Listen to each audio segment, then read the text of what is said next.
Hey, everybody. I don't know if you know me. All right, you should. It's my show. All right, Nathan's Art Show. And how do you say your name, man? Haver.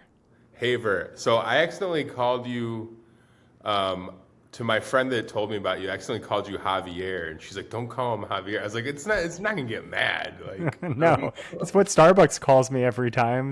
They're a little dyslexic and they move the I. It's fine.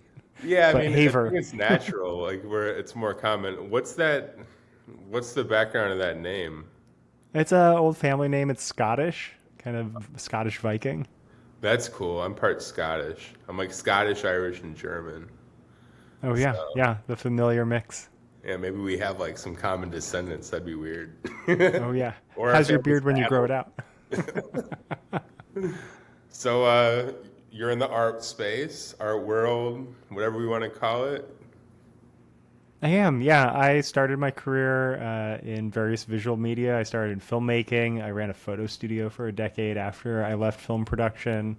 And then I fell into digital art. And first as a maker, then as an educator.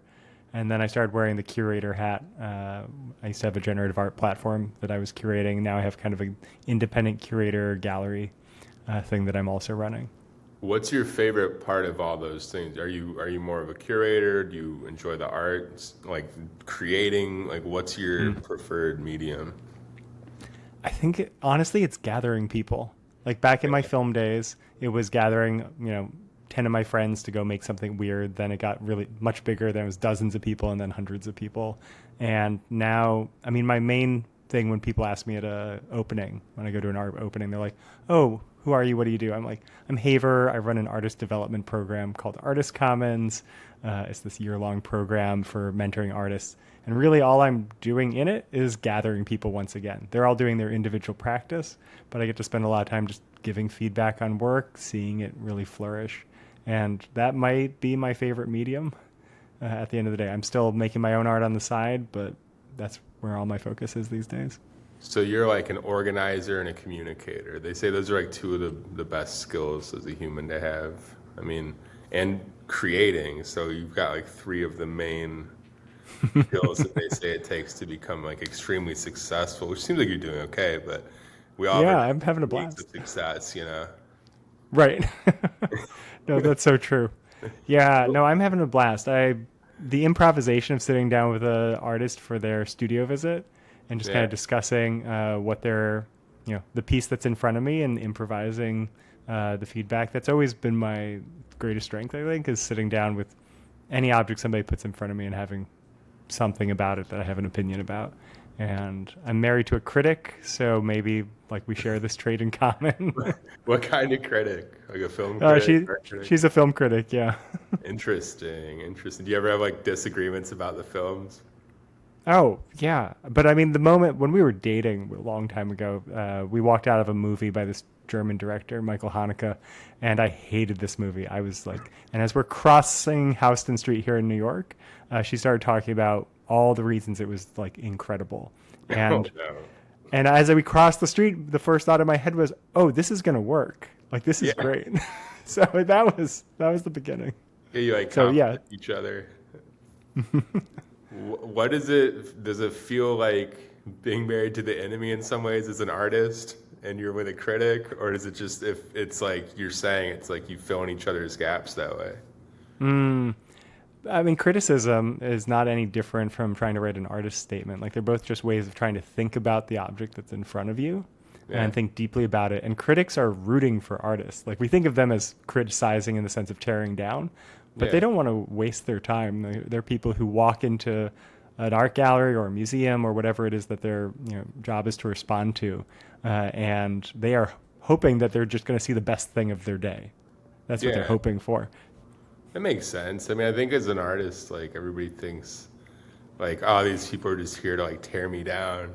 And you forget that like they got into this because they love art or film or even food or whatever that they might be criticizing or whatever. I don't know if that's the term they use, criticizing.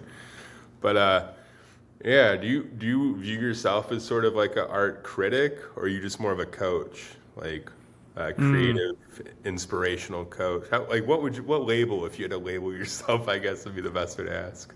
What do you put on your Oh site? man.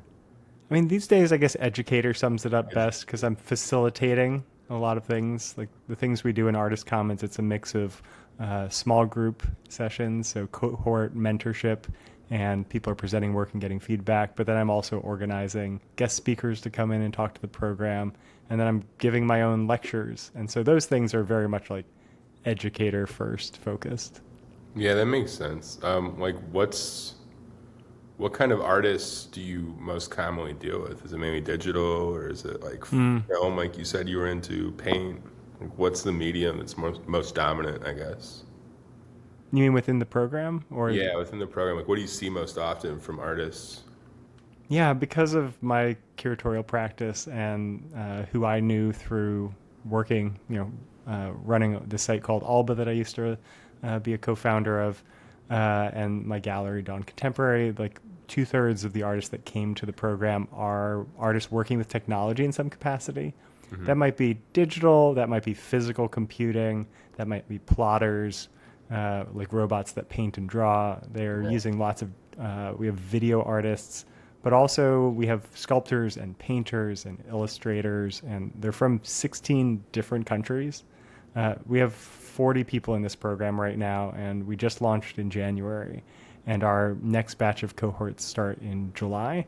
So the program is like very much in a growth mindset right now, and it's going to be pretty incredible to see the different disciplines that people bring. But I love the technology-based art myself because it's sort of both narrow and broad at the same time. Like there's so many different components to it. You can be doing so many different things. So I don't think I'm going to get bored as an educator or as a curator anytime soon working in that space. That makes sense.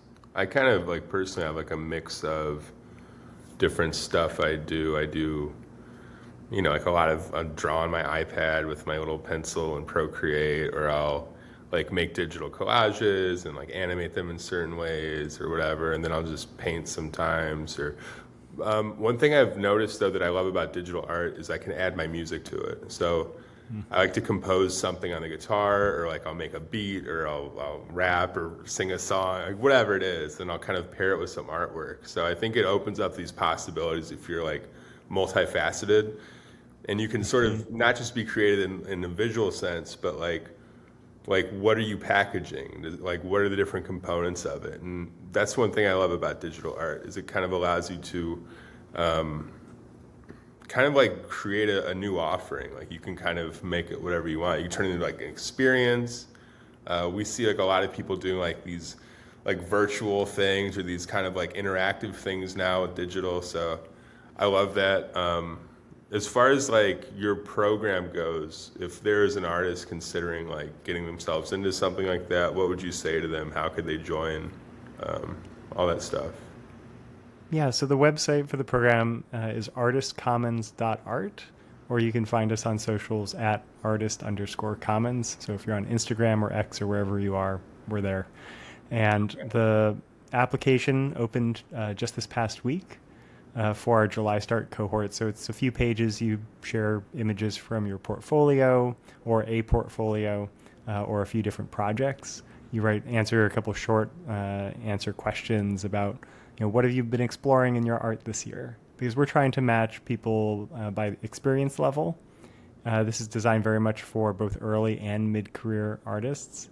We have cohorts right now. The cohorts are 10 people in size, and we pair people together who we think have the right desire to learn and grow, the willingness to give and receive feedback on their work and other people's work, and just a community mindset that we want to really build this incredible space for people to connect at a distance. I mean, that's the best part about Web3 to me, was the community that I found. And as that sort of has broken up as the market stumbled in various ways, it really felt like, how can I make small spaces where artists can gather and continue to have community, but also get to a level of depth with one another? So the application's the place to start.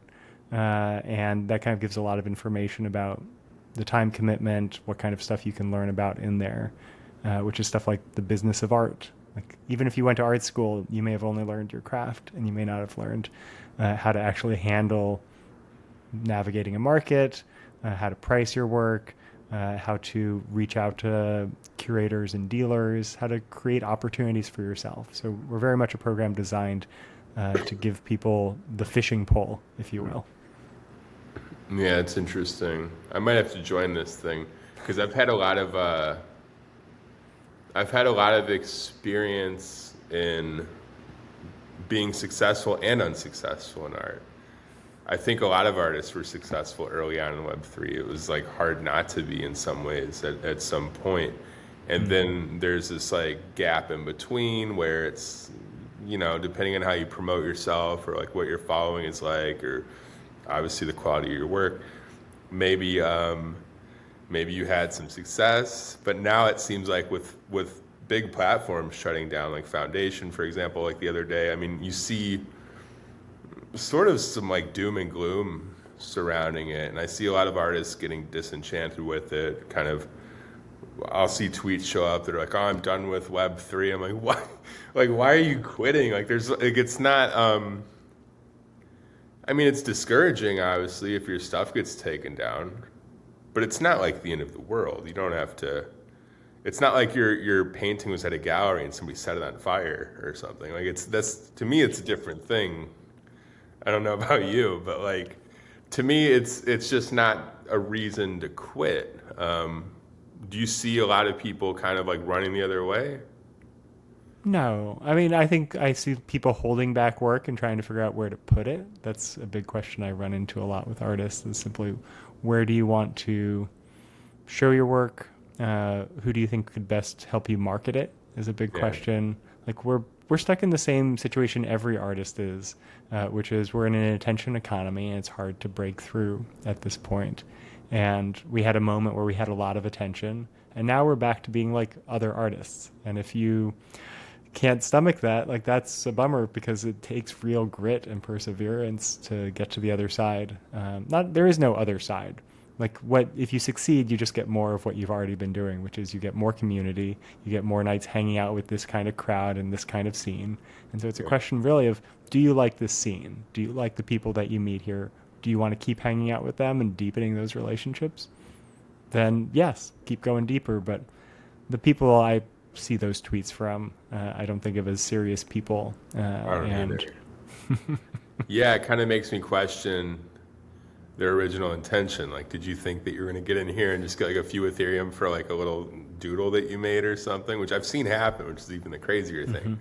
But like, if they were doing that at the beginning, like I used to get a couple ETH for pieces, and now you can barely get like $30 for any. I don't know. It's kind of crazy, but it doesn't like stop me personally from creating. And a lot of artists that I know. I mean, a lot of us are going to do this. Whether if you told me I'd never sell anything ever again, I'd probably keep creating because it's just something I feel like doing a lot of the time. It's something in some human beings. It's like a part of us. We want to create things. We want to make things, build things. Like, how do you balance out that like passionate side of artists? Like, some of us are a little delusional in a good way. Like we have these delusions of grandeur. Like I'm going to be Picasso, or I'm going to do. And some of us aren't putting in the work. We're not promoting. We're not marketing. We're not even getting out and meeting people in the scene. Like, how do you balance these kind of overzealous expectations that a lot of people have with the reality of the art world without like killing their fire? Have you ever experienced that? oh, completely. This is Okay. every day of working with artists. It's the question. I mean, really, we're all going through it, figuring it out. Yeah. So we're all content creators, anyone who has a creative bent, and especially in this job market right now, trying to figure that out. I mean, I think part of it is you have to decide, am I a person who is made for trying to do all the tasks that now are required to be an artist who also has to be a content creator, right? Yeah. You're mashing up two jobs, and which also means being your own marketer and your own public relations to your collectors. That's what we took on in Web3, and lots of people don't want to keep doing that. They would just want to spend time in the studio, and that means they have to start figuring out other ways to like, right? There are gatekeepers that we think of that as a negative word, but those people were the people who took on all those other jobs Yeah. on behalf of artists. And we just kind of said, oh, we don't need them. We can go straight to collector, come into my studio. It's a virtual studio. And that's great. I mean, that's a kind of a return to the 1950s and before art scene, before dealers really became what they are today in the art world. Yeah. But there's some value to those gatekeepers taking those roles if you don't feel cut out for doing those things. And if you want to pursue those kinds of relationships, then you got to work on refining your portfolio. You got to work on starting to apply to things outside of Web3. Like I'm thinking specifically of open calls. I see lots of open calls in Web3. They're not quite the same. Like, okay, I got my work shown on a screen in a train station in like some corner of Germany. Like, awesome, cool, love it. Somebody saw it and appreciated your work. That's not going to move the needle on your ability to make a living from your art.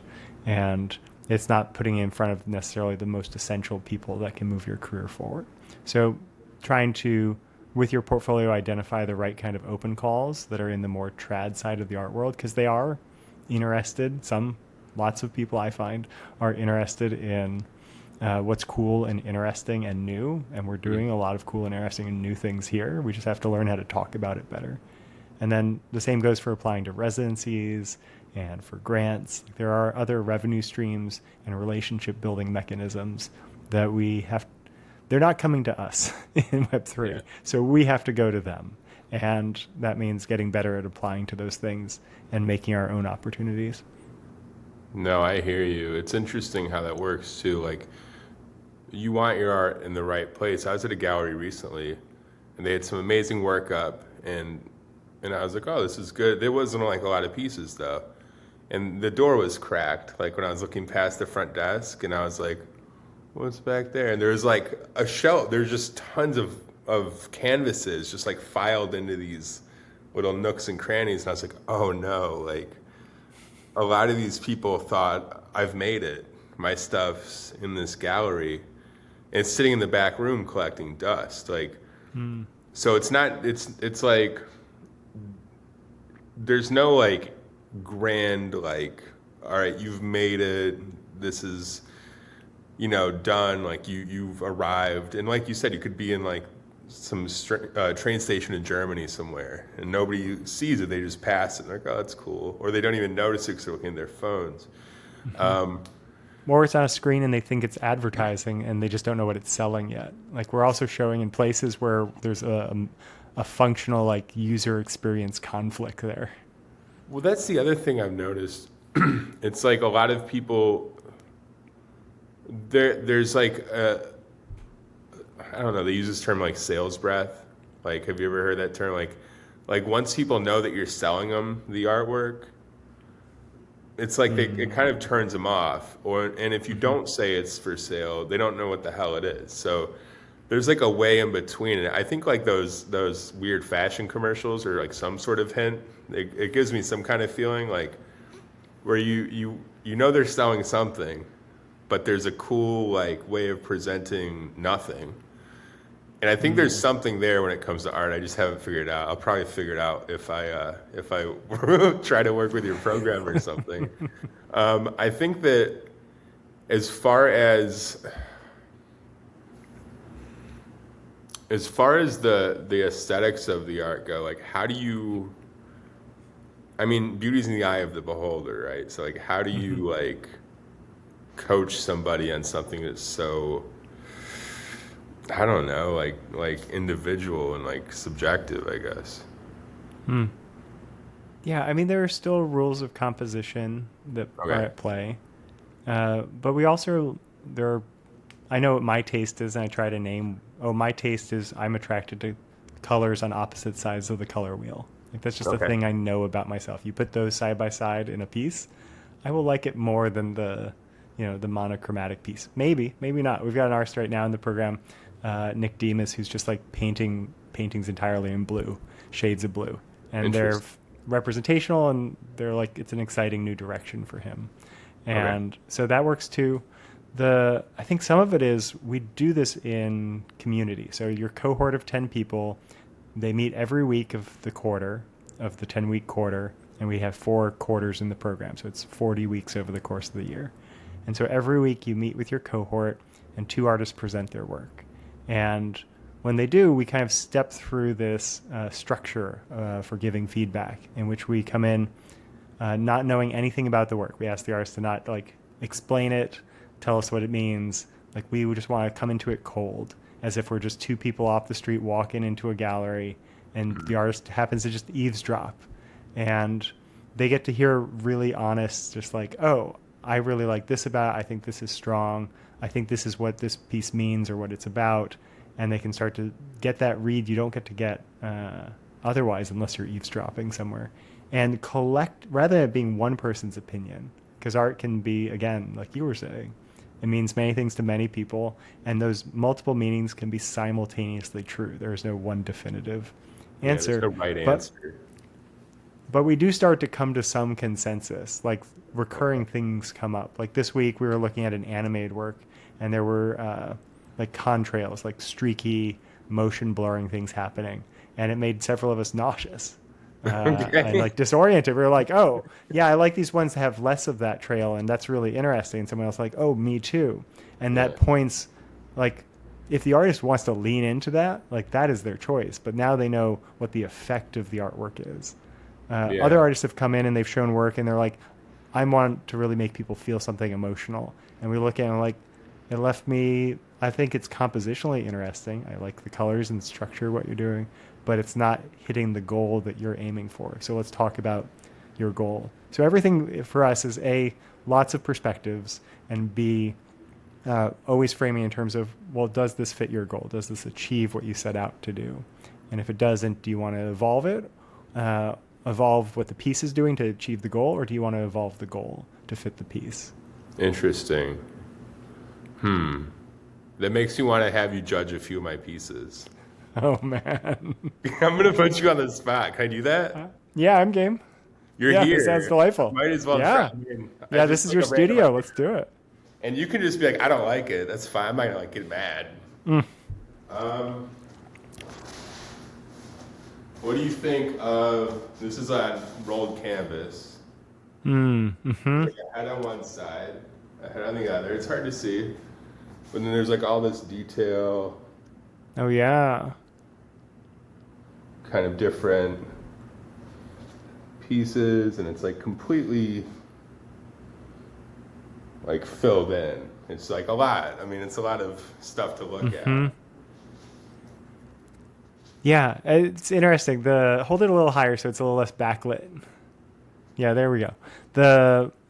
I mean, I like the nice thick lines. It's leading into this illustration style. I think we see F-Dot also doing that kind of thick line thing. So it's, what does it remind me of is the first thing that comes to mind. I started thinking about the relationship between the two figures. Right? Are they both blowing, or is one blowing and the other one sucking in the air? There are different ways of reading it, but it feels like, yes, this beautiful thing is being made in the space of their breath. And I think that's beautiful. I like the colors you're working with, and I like that it has a different read when you're further back from it than when you get close. So to me, what that's about, I like your opinion on it. To me, that's how there's this duality between a lot of stuff in life. There's, like the left and the right. There's, red, blue. There's up, down. There's like wars in different places, all these things. And they're both like kind of like blowing all this like just stuff into the atmosphere, in our mental atmosphere, right? And in the center is what it's all actually about. Like we're all doing it for the love of something. We're all kind of underneath the surface. It's about this oneness that we all share. We all share love for either our families. Some people love money. Some people love their country. Some people love their party, whatever it is. Like, we're all fighting for the same thing, but we get so wrapped up in the intricacies of each thing that we never actually see that the other person is like just the same as us. They're just fighting for what they love. So that's kind of like the blah, blah, blah, like complicated explanation of it. But I do appreciate the feedback. I have two more I'm going to show you. Oh, wait, I'll respond to that though. I mean, based on that like goal of what it's trying to say and do, then I started thinking about, well, their colors are kind of similar on both sides of them, if I remember correctly. Yeah. And unified. And what you're describing is this kind of meeting in the center of people who are different from one another. So Yeah. what if one figure had a mix of purples and aquas in them, and then the other figure had a mix of red and blues on their side? So no, we're not doing like literal like opposite sides of U.S. Yeah. political spectrum colors, like Yeah. mix the colors. But then when they blow together in the heart, right at the edges of the heart on the left and the right, you end up still with more of their color. But as they get to the middle, there is some swirl, there is some way of mixing it, and that would Interesting. make the visual match some of the goals. Interesting. I'm gonna try that on my next piece because I'm thinking about doing a series on that. Maybe the two sides, like say if it's like one's green and one's yellow, the center mixes to make blue or something, like the combination of the colors or something. That might be Yeah. interesting. Yeah, the more you can complicate the way the colors are mixing and blending to keep it from getting too on the nose, yeah, I think it could be really strong. All right, here's another colorful one. It's super Yeah. crazy. These are all, I'm not going to tell you what that stuff is. Great, love that. Is it So, a hat on their head? yeah, it's a hat. I wish you could see it better. Something about the lighting in here, it's not super great. But No, I'm getting the gist. I think it's funny that the strong white lines around the nose very much like quickly evoke your Picasso Cubist thing going on. okay. So is that something you want to lean into or not lean into is a question that comes to mind. But I like seeing your consistent style showing up across these pieces, which I know you a little bit from, X, but I don't know a Okay. ton of your work. And so it's like really fun to see, like that just feels really playful and joyful. But Yeah. what I was seeing over on the side was a lot of math symbols. And yeah, what was going on over on that side? So there's just like a lot of, you're right, there's like a lot of like different symbolism and different kind of like pluses, times, like all that stuff. Yeah. I mean, some of them also look like they could be audio speakers, which is interesting. They got like double Interesting. circles, some extra lines in there. Again, many ways of reading any one work, but the face made me laugh. Like that was the first thing I did. I chuckled when I saw it, and That's a that's a good visceral thing. thing. I That's mean, a good that's sign. my goal. I actually have these things written here for when I'm creating stuff. Joy, love, gratitude, selfless. I try to make things in that spirit. Um, I don't know. I mean, trying to contribute something to the world. I think like if you want to make some like money off something, you need to provide value, and those are the four of the most valuable things I could think of. So, all right, one more, and then we'll Yeah, wrap up. please. We'll get your socials. We'll promote everything. I'm gonna go polar opposite 'cause I do two different styles. I do Cool. stuff in black and white, and then like crazy color. So, I'll show you a black and white piece.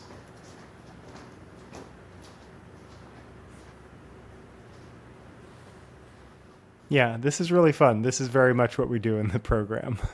Just looking at art all day. Nice. Oh, I love our one-eyed monster. Yeah. Yeah, it's very strange. Yeah, like Dancing dudes. skeletons, knives, all kind of just different symbols. There's like a bunch of bones worked into Oh, this, yeah. some hearts. Um, Do you have a recurring iconography, like when you're drawing? Are there recurring things you come back to? yeah, so like these are kind of like I've got like 4 or 5 of these, Hmm. and they're all kind of interesting, like near each other, I guess. Mm-hmm. So I kind of the symbols are all like kind of personal. They all kind of mean certain things. That's why they reoccur. And the things that I think are like sort of universal, but also personal to me. Kind of like most things we feel, everybody feels them too.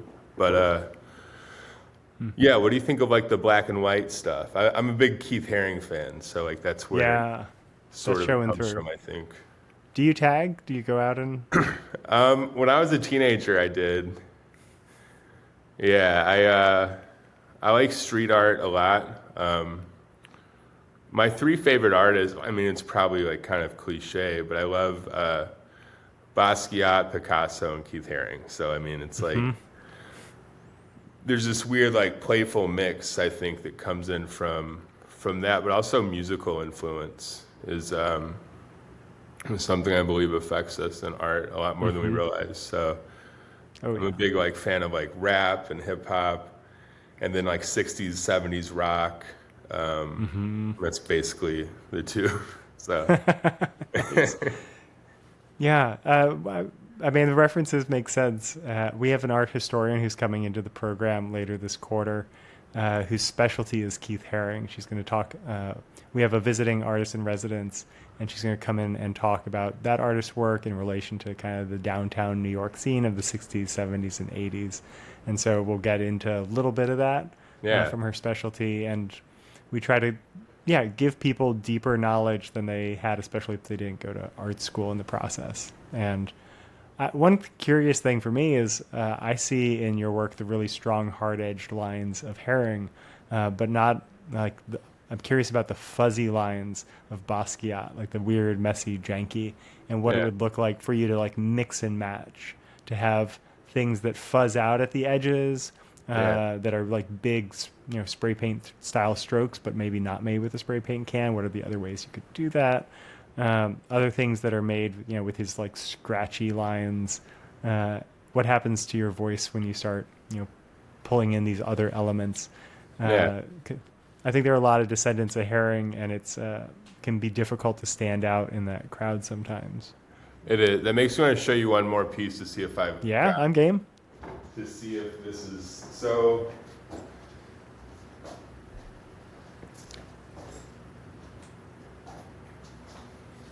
Oh, fuck it. I'll do two while I'm here. This is like one. It's an inner demon. Nice. So Oh yeah, this bring that closer. Let me see those eyes.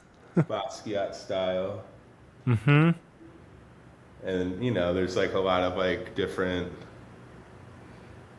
just just crazy stuff. Mm-hmm. This is from when I was dealing with like an actual mental health crisis. So Yes, we do. it came from a very real place. And then this is sort of like a more semi-refined version. It's a homeless person, like somebody that's like addicted to drugs and stuff, because I have a lot of these people near my apartment, and I see them and I have like a lot of empathy, and it like gets stuck in my head, so I draw them a lot. So it's just sort of like these are the buildings, and Yeah, those it's just a highlight lot more details for the messy. buildings are sharp. So Yeah, I like. Yeah, I like the illustration details kind of running down through the face on the center and the sides of that. I love the eyes on the first one. Like the eyes are really hitting strong. Um, the I think one of the difficulties, right, is always trying to figure out how to make sure we're finding our voice in there. And like the teeth remind me a little too much of Basquiat in some ways, yeah, but the rest of it is like really hits. Like I love the top half of that face. It's really compelling. yeah, that's a good point actually that I think a lot of artists need to hear. It's like when if you're not being like fully you, and you're like doing things that you've seen, and I do this a lot in music. I've heard like a lot of people that sound like other people, or I don't know if you listen to rap, like everybody sounded like Lil Wayne for a little bit.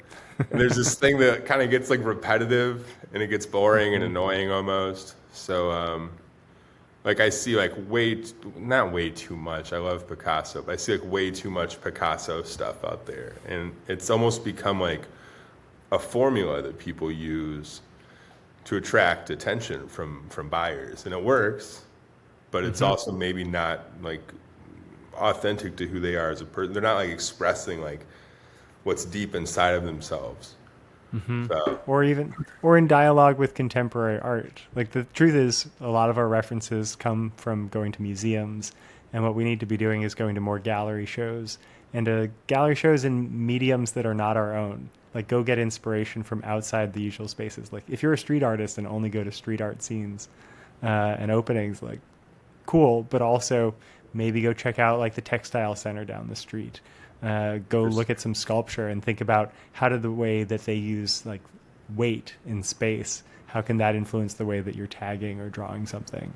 And so one of the things that we do in the program is we have 8 visiting artists in residence who come into the program. These are more established artists they've shown places, they've had solo shows, they've had the opportunities that we all aspire to have. And they come in for 3 sessions with the students over half of the quarter. And they give a presentation on their body of work. They give a process lecture, and then they do a candid interview. And over the course of those 3 sessions, they're basically going through the what I made, the how I made it, and then the how do you make a career in the arts? Like, how do you keep going? And that's basically to help say, here's a tiny roadmap of how one person did it. Or like early last quarter, we had Kevin and Jen McCoy come in. So we also have duos. We also had Mitchell F. Chan come in as one of our visiting artists in residence to talk to the students. And in the course of doing that, instead of simply engaging with the same, 20 names that everybody else knows, now you've got these other reference points and a deeper knowledge about them that you can, if you borrow from them the best parts and bring that into your practice, there are very few people who are going to know, right? They're not going to recognize. And it makes you seem really smart because you're in dialogue with contemporary art history as it's being written right now. So now you just seem like you're part of that crowd, part of that scene. Interesting. Yeah, I think that's something that I'm lacking in my personal experience as an artist. I'm not getting a lot of human contact in general. I mean, I'm probably like a lot of people you meet where I just sit in here and I draw and I do my thing and it's like the same routine over and over. So yeah, I'll follow up with you about the program if I have any questions and stuff. But I guess we'll wrap it up. We're over our time limit. I've enjoyed talking to you. Yeah, likewise. This has been fun. I didn't expect to do a little art review, but I thought that was kind of cool, and it gives you a chance to sort of show, I guess how you treat that situation or something. But yeah, like where can people find you? What are the things that you want to plug? You can plug your course once again. Yeah, so the program's called Artist Commons. Okay. The program's called Artist Commons. The website is artistcommons.art. Our applications are open from now until mid-June. And then the next batch of cohorts onboards and starts on July 5th. And again, it's a year-long program. You're committing to 5 to 6 hours of material per week. That's a couple hours with your cohort. And then the twice a week, we have on Tuesdays and Thursdays at 1 p.m. Eastern time, we have either a lecture or a panel or an interview.